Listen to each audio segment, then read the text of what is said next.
again, welcome to today's attempt at the WordALL, where exactly 4 words consistent with those 2 guesses at the top.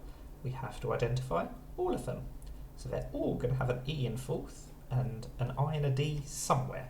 So video would work. Each guess gives us more information, so now we know that none of the remaining options have a V or an O in, which is maybe not the most helpful bit of information. I think we probably could have guessed that. What's that last letter going to be? That's the thing that I'm worried about at the moment, because it can't be an ED ending. It could be an ET ending. B-Day, for example. Right, so now the D is not third anymore, so it's first or second. Probably first in both, but not necessarily. So, what is that last letter going to be? Because it could be, it could be D-I blank blank. No, what do I want to say? The I in second is green yellow, so the yellow means that it's not second in at least one of the words. Well, in fact, specifically, we've only got 2 guesses left, so it has to be second in one of them and not second in one of them.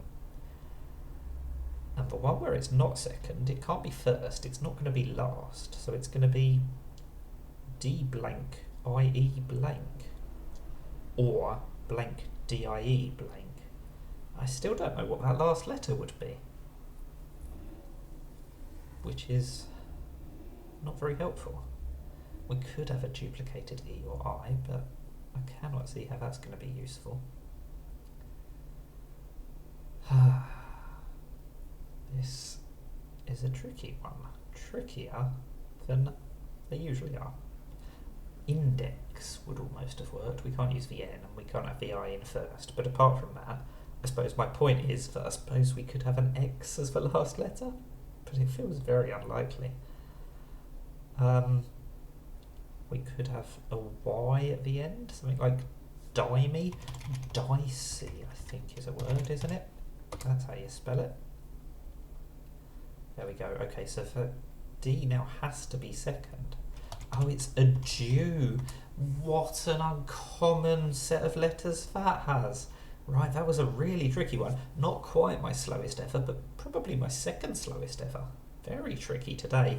Sometimes, like yesterday, you get a set of words where you're basically keeping 4 of them in the same place and just changing the remaining one.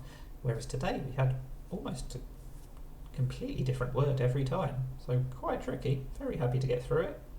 Would have liked to be quicker, of course. But either way, that's the WordALL. Thank you for watching, and bye for now.